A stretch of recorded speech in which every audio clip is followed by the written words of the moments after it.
Hello and welcome back to my channel. I'm Fatmata and you're watching Tima Made, traditionally inspired meaningful art made by yours truly. I cannot wait to share with you what I've been sewing recently. I have some upcoming plans and then also some things that you can expect.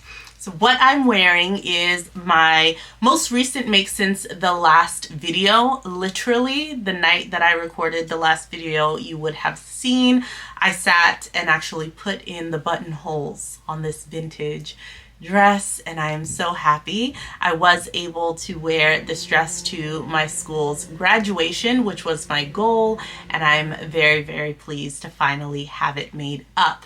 This is a vintage Butterick pattern, B3908, and I was just really loving the details of this dress. I love a button-up dress, and if you've been on this channel, you know that. But a couple of things that I really appreciated about this particular one is that in the vintage style, they actually had a grown-on facing in the bodice, which I loved. And I also appreciated this sort of sleeve shape, which I had never seen before, and I was curious to get into it. I started making this dress in May, during Me Made May. I was sharing the process of it over on my Instagram, Tima_made, and there is a highlight if you want to kind of go and see the entire process of me making this. And I was able to get help from the community for different features, like what sort of trim to add and what sort of buttons to select. So I will talk a little bit about this fabric. This is a cotton sateen fabric that I picked up in Paris when I went in December of 2023. And I was so excited when I saw this print. It is bold, it is loud, and I absolutely adore it.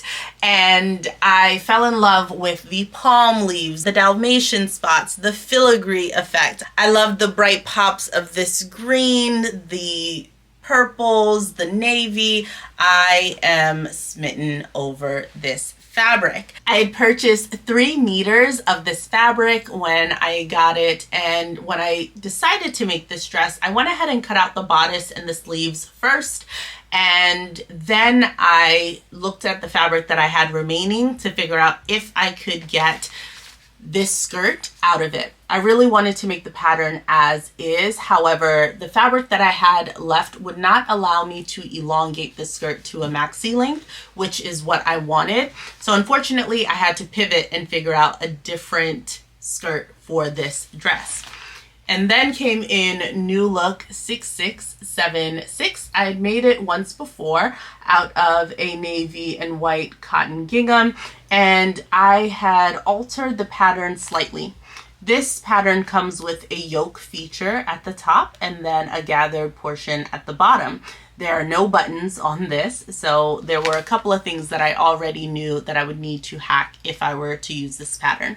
In order to smush this skirt onto the bodice of my vintage pattern, I needed to cut the back yoke of the skirt on the fold so that it would mimic what's happening in the dress, and then also cut the front yoke of the skirt in 2 pieces, extending it in the front so that I could carry on the integrated facing that was in the bodice. Here's how I plan to marry these 2 patterns together. So I laid out the vintage Butterick bodice along with the yoke of the skirt. So here are the alterations I was talking about. I had added 1 inch to the top of the front yoke there and added 3 inches to the bottom. That just felt like a better set of proportions for me.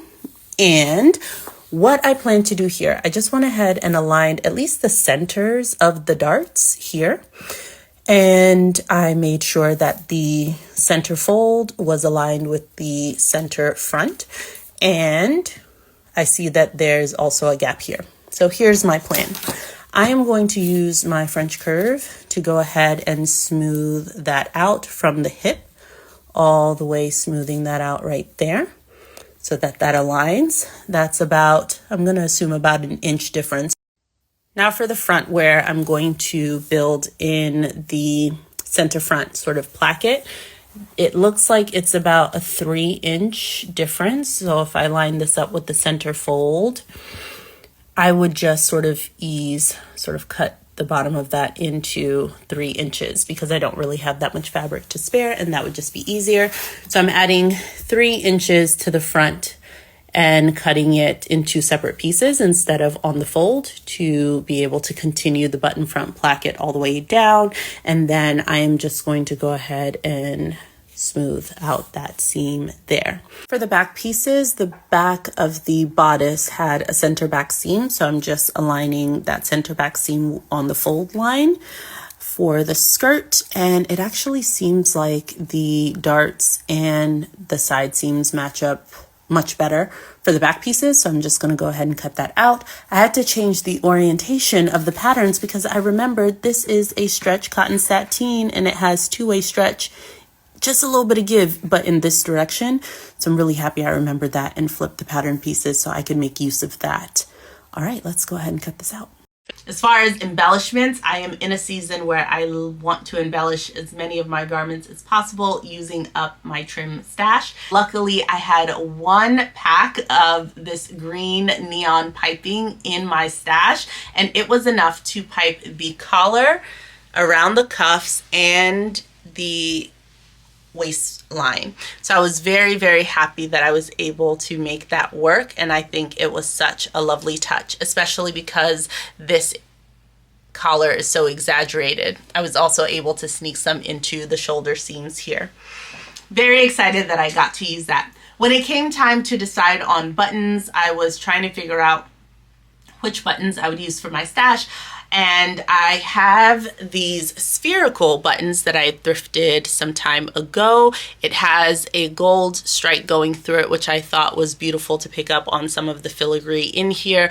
And I just think it turned out beautifully. So these spherical buttons add a bit of depth and dimension. They are matte, so they're not super shiny either, but have a pearlescent effect on them, which I think works out really well. I did 8 buttons down the front of the dress into the yoke of the skirt. I did not extend the buttons into the bottom tier, and I had, of course, the same buttons on the cuffs here. After cutting out the yoke of the skirt, I went ahead and took the fabric that remained and made the bottom tier as wide as I could make it. It was just a smidge too short in the end, so I went into my stash again and found this beautiful edging lace, which picked up some of the navy in the palm leaves, and that's what I went with for the bottom. It added about 1 inch of length to the bottom, which I think makes it just right for me. And for this interesting sleeve shape here, I wanted to show you what that means as far as the actual sleeve construction. On most cuffed sleeve patterns that I have sewn in the past, the way that you would actually sew the sleeve is that you would have the seam line going from under the armpit, and this is the seam line here, and then about 1.5 inches away, you would then create a vent. So you have to sort of stitch to reinforce this section like a little V, and then cut into it, fold it under or add bias binding around it, create a little wedge so that it sits flat, and then add the cuff to it. Oh, those are a lot of fiddly steps to do. So with this sleeve, the seam line for the sleeve does not match up with the side seam of the bodice. It's pushed back a little bit further towards the back. You then press that seam open, and at the ends here where it's going to create the vent where the cuffs go, you fold it under, top stitch it neatly, and then add your cuff. So there's no additional steps, no fiddling to add the V, bias bind it, and things like that. It is so neat. The shape might be a little bit odd, but it's definitely a construction that I absolutely loved. And yeah, I definitely will be revisiting this bodice for dresses in the future. Absolutely. The last thing that I think I would do to this dress is to go ahead and add a either hook and bar closure or sew in snaps at the very center point here in the midriff. What I find is that because you have the thickness from the piping here, it sort of wants to stand up and away. I tried to sew in a hook and eye closure, but I just don't think that that is the right call. I think there needs to be a bar here that the hook then attaches to, and or sew in snaps that I could just snap that in place to hold it down. Very last thing that I need to do to this is to go ahead. I have already hand stitched the back neck facing, but I need to go ahead and finish hand stitching the rest of the facing along the buttonhole and button plackets. I knew that I was never going to wear this open as a duster, as it were, so I decided I was comfortable closing down that bottom section and I was not going to add buttonholes or buttons, and I went in to actually close it by sewing the placket down from the inside. So there is no visible top stitching on the outside here. If I were going to do this again and knew going into it that I was not going to continue the buttons all the way down, I probably would not have bothered with continuing that placket. I would have just closed it all the way. For a long time, I've been looking for a button front dress bodice that I will kind of use as my tried and true, and I am very happy to say that I think this worked out really well and I could absolutely see myself using this again. Let's talk swimsuits, shall we? I was on the quest to make some modest wear swimsuits for myself so that I could spend some time in the pool with my kids this summer. Summer has officially begun. They closed school on Wednesday. About a week ago, actually, we have been to the pool at least once. So I know that that is going to be a place in the sweltering heat for us to find a bit of refuge and some fun, and for them to spend, you know, an hour, a couple of hours just getting some activity, releasing all of that energy that they have built up inside of them. In order to make my modest swimwear this season, I opted for my trusty old McCall's 7122 View E, the single pattern piece legging. Here, I really enjoy this pattern. It is simple, it is easy to make, it gets the job done. Because of how close fitting it is, I knew that it's perfect for swimwear to just get me in and out of the water without things drooping, losing their shape, and bagging out. So it was a perfect go-to. My first modest swimwear set that I made 2 years ago, I used these legging patterns, but I used a different top. I wanted to try something new this time around, so I pulled out my McCall's 7417. I knew that I had scraps of swimwear fabric left from making that initial set that I made 2 years ago, but also after making the leggings that I was planning to make, I knew that I'd have some offcuts that might be nice to work in this color blocking here. So I went with View D, which is the long sleeve rash guard shown here. And for the version that I'm wearing right now, I made an edit. So I lengthened this version, and in that front bodice, like middle panel here, instead of it going down into a point like a V coming in, I was able to flare it back out just so it wasn't fitting at my hips, so that I would feel a bit more comfortable. So here's one version of my swimwear set.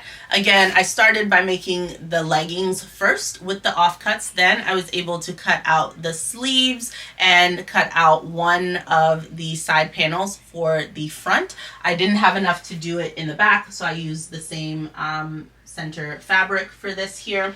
So I got it to be as loose and kind of flowing away from the hips as I could get it. But in the future, if I was starting with fabric from scratch, again, I would lengthen that maybe a little bit more, 2 to 3 inches more, and then fan it out even further. For some additional coverage, I made myself a little skirt that I could toss on. It has pleats in the back. I sort of cut out a scoop here so that it helps it to not cling to my body, but I didn't have a ton of this fabric. I also added shelf bras, which did not come with the McCall's 7417 patterns. I overlapped the pieces and then just traced a pattern piece for my size that I could then cut on the fold. So this is the shelf bra front. That's what the shape came out to be. And I would just cut this out on the fold. And here is the shelf bra back. I cut it out of excess tissue paper. I save my extra tissue paper whenever I'm cutting out patterns that have a lot of extra space, and they come in handy for little things like this. So I was able to cut that out, and I'm keeping that with the rest of the pattern pieces so that if ever I'm revisiting this pattern, I don't have to sort of hack it again. A boo-boo that I made with this version, the print and the black, is that I cut out 2 right sleeves. I had to cut out the sleeves in a single layer because I literally was using scraps of fabric at that point, trying to make it work. So I should have, after cutting out the first sleeve, flipped my pattern piece upside down so that I was getting a mirrored image, but I forgot. Instead, I rotated the fabric over and then laid the pattern piece down right side up again to cut out the second sleeve, which is not the same as flipping the fabric over. So I ended up with the same sleeve. So here is the sleeve pattern piece. As you can see, it's not symmetrical on both sides. The back of the sleeve comes up a little bit higher to meet the higher, back bodice pieces. So I have one of the sleeves in with the wrong side of the fabric out. Now, because it's a black Lycra swimwear fabric, I don't think it's that obvious there, but I can tell that one of them, this one is matte on the outside while this one has the sheen, because this is the right side of the fabric and this is the wrong side of the fabric on this sleeve right here. I was more concerned with getting a better fit, so I just used the wrong side of it, and this wasn't a noticeable error that anyone else would ever notice, so I didn't mind. But when I wear it, I could definitely feel like this feels different on my skin, this sleeve. So that's interesting. It's just like an interesting sensation. When I get this in water, I don't think I'll ever notice that, but if I'm just sitting and it's dry, and because I know, I can feel a slight difference in the fabric. Another thing that I want to note about the sleeve is that in this pattern, you are meant to sew in the sleeve dart here at the shoulder to give you a nice round curved look. However, my sewing machine, regardless of what needle I put in, and I did change to a stretch needle, I had a ballpoint needle, it was not playing ball with these swimwear fabrics at all. I was getting skip stitches, it just wasn't working. So I serged the dart in, which worked out for me. It worked out pretty well. I sort of marked the depth of it and then marked where it needed to end and just sort of eyeballed it and serged it off, and then tied off the ends at the bottom there of that dart. And that worked out pretty well. I think I have a nice curve here, so I'm happy with that. I wanted my swimwear to be quite mix and match so that I would have different versions that I can kind of put together. So I also made leggings out of the main printed fabric as well. So I could also wear this same set with the printed leggings and this top and the skirt if I wanted to. I had some leftover fabric from the very first Modest Swimwear set that I made 2 years ago, and that's here. So this is the top that I made. It's sort of a more t-shirt, like regular t-shirt set in sleeve. And that also had the shelf bra on the inside. That's where I learned that I needed to have a shelf bra inside. So I made that initially, same McCall's M9756 leggings. And I made a little quarter circle asymmetrical skirt, again for modesty, to pair over that. So that was my initial swimwear set. I had scraps left of that palm leaf fabric left. I had just enough to do the center front and center back and sleeves from the McCall's swimwear set, and I was very, very happy that I got to do that. I had this brown polka dot fabric in my stash as well. It's swimwear Lycra, and I had enough to do the side panels as well as a full set of leggings. Previously, when I made my initial set, I had this little remnant piece, so I went ahead and made what could be like a little wrap sarong just to, again, provide a bit more coverage. I often find that sometimes I'm wrapping this in my hair, like as a head tie, so that I can get in the pool and don't have to wet one of my actual hijabs. So that has also come in handy for that purpose as well. I love that this is also mix and match with the original set that I had made. So I can wear this with the polka dot leggings, of course, but I could also wear this top with the palm leaf leggings that I made originally if I wear either of these, or even with the black leggings that I have on now. And I could always toss on this skirt over here. I just love it. I love it so much. I'm so happy that I got these pieces made and got them done. Some essentials. I just went and ran into TJ Maxx yesterday and I bought this sun hat because the heat and the sun on my skin has been feeling so dry, and I want to really protect myself from the sun this summer, moving forward, forever and ever, because I'm noticing just the ill effects that it's having on my skin. And being in the water with all of that sort of sunlight reflecting off of the water is just not good. So to pair with all of that is going to be this hat, and the brim is so large, and this is like a material that can get wet. So this is going to be like my going to the pool hat. I could take that piece of fabric that I had, make it into a head tie when I'm wearing any of the brown sets. Go ahead and slap this bad boy on top. And I'm summertime ready. I'm ready to get in the pool. I'm ready to be with the babes. I also bought this because I have a hat pattern in my stash that I have never used yet. But I was thinking to myself, can I make myself a sun hat? I want to trace how wide this brim is and figure out how they made it on the inside. For me, honestly, even if it was just a visor without the top part, because if I'm going to have my head covered anyways, I don't need any of this. I just need the brim, like the visor part.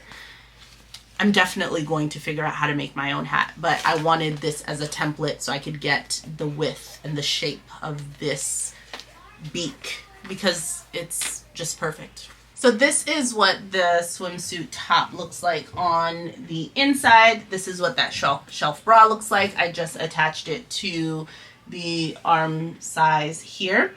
And I made sure that it was sort of finished neatly, the part that's going to touch me. And then the elastic, I added an elastic casing at the bottom just to give it a bit more stability so it held on. Here's what that dart, shoulder dart looks like. So it's sort of surged off, and then I went ahead and made sure that I tied a knot at the end there, so no excess fabric. I ended up doing a faux cuff using my serger on this. I folded in the fabric onto itself. So I folded it wrong sides together and then folded that inside. So like folded it the depth that I would want the cuff. And then with the blade turned off, I just went ahead and serged all around that section. So then when you turn it right side out here, so when you turn it right side out, you have what looks like a cuff, but it's not. You see what I mean? That's how I finished off everything. That's how I finished off the cuffs of the leggings here. So you might see it on the lighter side.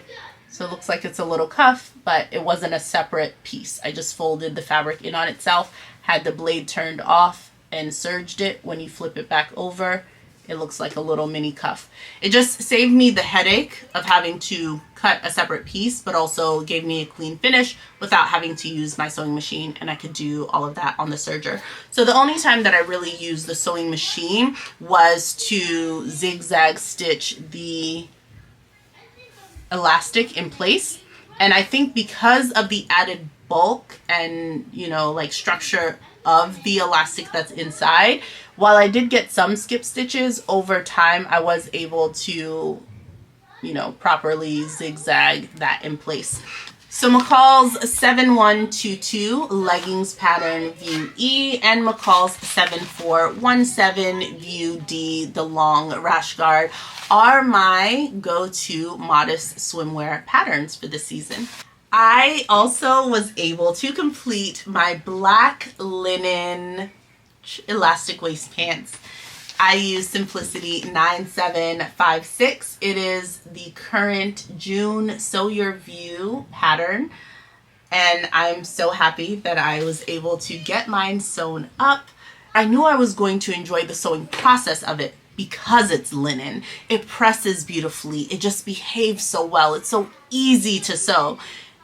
It was such an enjoyable sewing process, even if I didn't love the making of it because it was sort of plain and simple. I hope that that makes sense to you. It wasn't the thing that I was running, oh my gosh, I can't wait to make it. But at the same time, I knew that I could not wait for it to be made because I have a pair of black linen pants now. It has been outstanding. I've only had this made for less than a week. I think I found a reason to pull these on every single day since I've made them. They are just that good.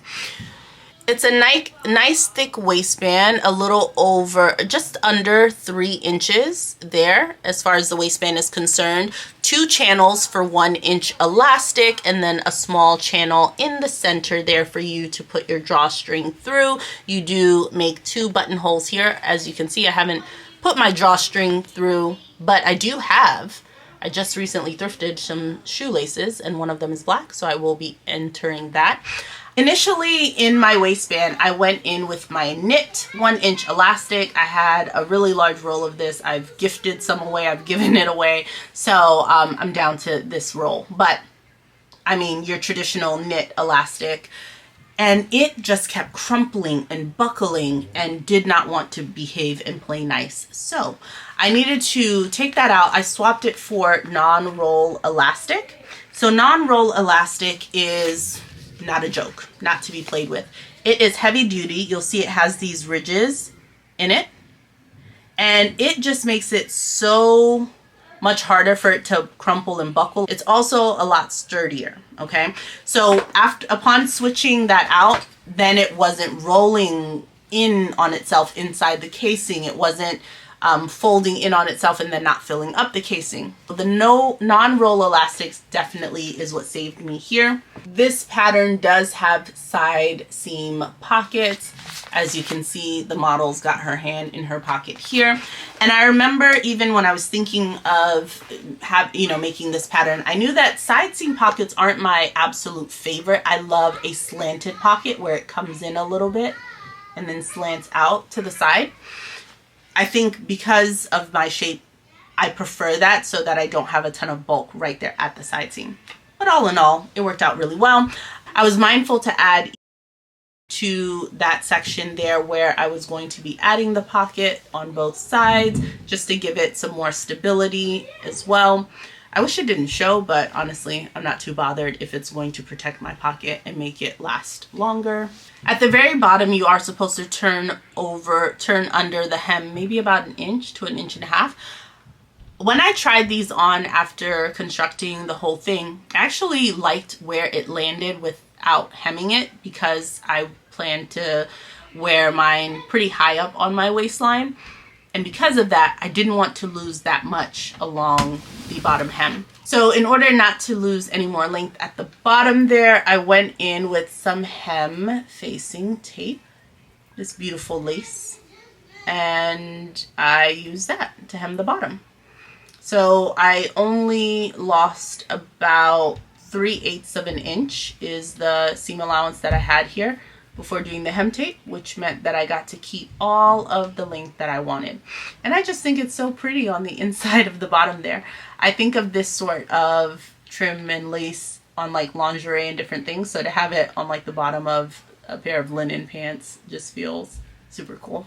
I could see myself making it again. I might fiddle and see if I can make the pockets slash pockets on my own, and or see if I would mash this up with a different pattern that I tried earlier in the year to get like my perfect elastic waist pant pattern. But right now this is a very high contender, and I'm glad that I got to do it in the month of June. So I will post it for the Sew Your View challenge on Instagram. And finally, all of the remaining kids' pajamas or loungewear items have been completed. I just grinded my teeth and I said, Fatmata, just finish it, get it done.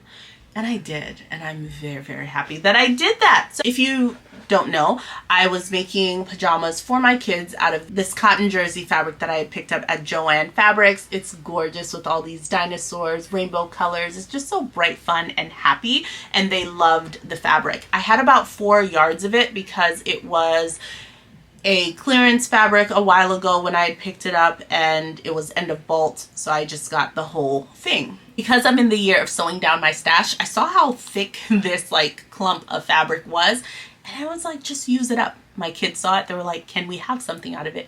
Yes, they could. I was so happy to be able to make use of it. So they wanted onesies. So I used Simplicity 1572 and made them view D, but instead of having the footed section, I just added a cuff. So they had this set already, which I have shared with you all in my previous one.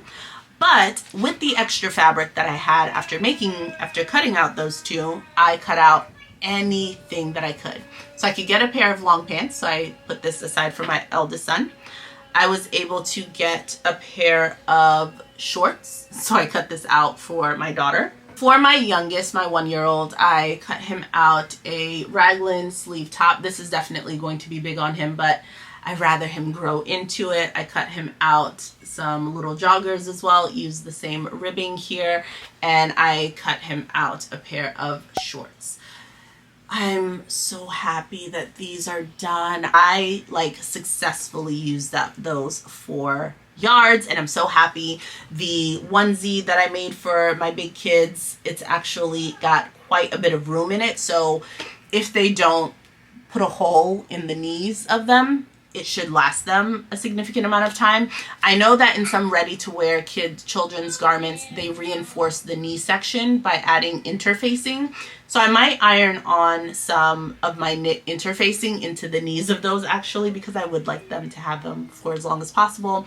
And I love that everyone was able to get like an extra something from the remainder of the fabric to wear as well. I hope you guys are proud of me. This has been in my spring makes and in my sewing queue for quite some time, and I just wasn't like super excited to sew it, but I got it done. I'm very, very happy. As far as new and things, as I mentioned, I went thrifting, so for $2.79, which is such a specific price. There were a number of shoelaces, which I will of course use as drawstrings, but I have this black set that's coming from, so I have this black set that's flat. I also have a corded black one that's more round, so I think I might use this. And then I have these more brown tones. This feels like they would go in like a pair of Timberland boots. And then I have a red and a white. So amazing, awesome, so excited about that. And I will be able to use these in some more of the trousers that I'm pretty sure I'm going to make. Then I went to another thrift store and picked up a couple of patterns. This is Simplicity 8138. I liked this like long line stuff. And I was curious about the pants because it seems like the pocket of this comes in a little bit. So I was going to try that out. It doesn't seem to be that wide legged either. So just curious about that. But I was really into this top. I wish that at least one of them came with a sleeve extension so that I wouldn't have to figure it out on my own. But I will figure out how to add a sleeve extension. Once upon a time, I had a shell top that was white like this, where the top of it was like a chiffon fabric and it had a cropped sort of under layer, like lining piece to it. I think that one was also sleeveless, but I would wear it all the time layered with stuff over it, over jeans, and it's just such a beautiful look. So I do have silk fabrics that I've been meaning to use, and I was curious, like, could I or would I make something like this out of it? So happy that I got that. In the back, it's not just plain and goes straight down. There is sort of like a V feature in the back, which I think might add a bit more fullness and drape. So I'm curious about that and can't wait to look into it. I also got Simplicity 9010. I previously owned this pattern, but when I went to Paris, my cousin wanted to learn to sew, so I actually took this pattern for her because of its simplicity. I had never made it, but I remember watching reviews and stuff on it and how simple it was, so I thought it would be a good beginner pattern for her. The view A has a back that is closed, while view B has this sort of like crisscross in the back, like a wrap feature, which is what's on the front cover, but I was going for view A, which is closed in the back. Seems pretty simple. I could lengthen it to make it maxi. Just something that again, because I previously had it in my stash, it was more of a replacement, so I went ahead and picked that up. This McCall's pattern 7541 has this really cool, like, dramatic cape feature. Oh my word. View D particularly, with like the long sleeves, because then I wouldn't have to figure out how to hack that. It's low in the back. I could even make that cape section even longer if I wanted to. I could figure out a way to make this neckline higher. All the things, but if you look at the design lines, it has these, I don't know if those are darts or pleats. It's just really, really cool. And then finally, I have this pattern for these slippers and booties because I've been trying to use up my stash. I have a ton of Sherpa remnants from the beginning of the year where I made a patchwork jacket, and I think that could be really nice in the winter months for some like booties and some house slippers for myself and for, you know, my husband or for the kids. This pattern goes from extra small all the way up to large, so I'll have to see in the pattern what that corresponds to. As far as plans, spring is coming to a close. I'm very proud that I accomplished so many of the goals that were in my spring plans earlier a couple of months ago, so I'm very, very proud of my progress on my spring plans. And I feel like I have these two fabrics left that I'm going to keep in the sewing room. The only fabric that I think I did not get to that was in my spring plans was the mesh. I had a navy mesh with dandelions on it that I have since, that just last night I went and put back into my stash because I'm not inspired anymore to make that right now for the season. For summer, I think the dark navy background, even though it's a mesh fabric, it's just not inspiring me at the moment. So I kept these two. This is a beautiful rayon jacquard fabric with these springtime sort of stripes in it.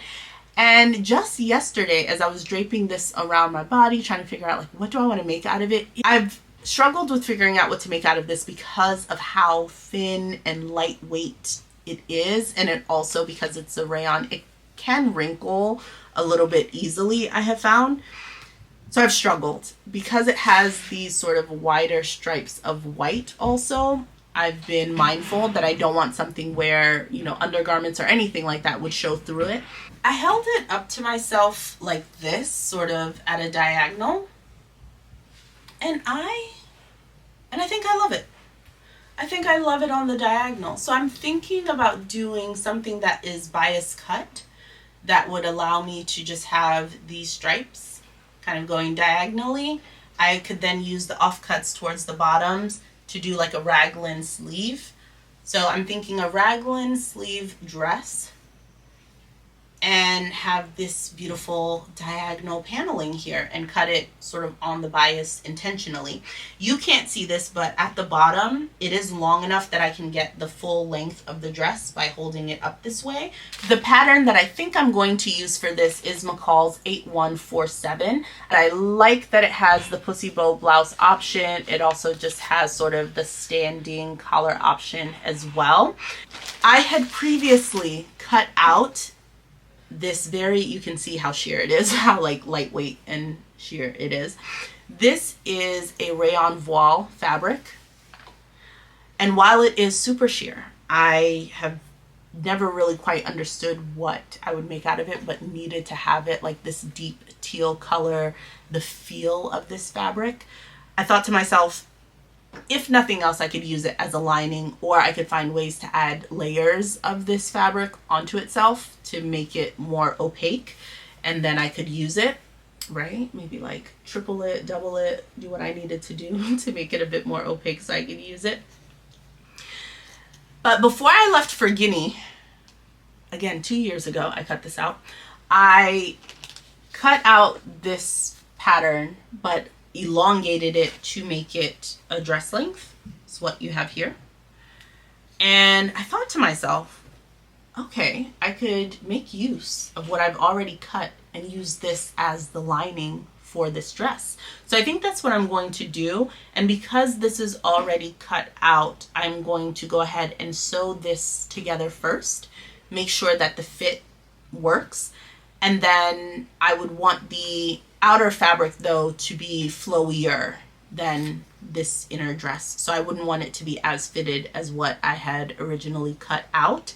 I would want this to be on the bias and also flowier. I plan to add waist ties so that I could sort of tie it up. The other fabric that has made it through to the next season is this border print that I picked up in Paris as well.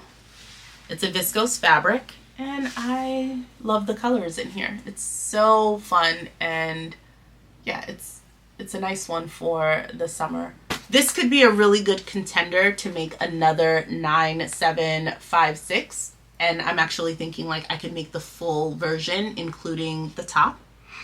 So that is one option. I hope that you've enjoyed my sewing catch up today, from my vintage button front dress to my new swimwear, kids pajamas, my upcoming plans, and of course my thrift finds. Let me know what was your favorite make down in the comments below, and please let me know what you are working on and what you're excited to work on coming into the summer months. If you're on the other hemisphere as you're going into, you know, fall, winter, let me know what you're excited to sew up for your season. I look forward to coming back to you with a video as soon as I can, and I hope to share with you the makes that I've made throughout the spring months, and I hope you're excited about that. Until next time, stay creative, my friends. Bye-bye.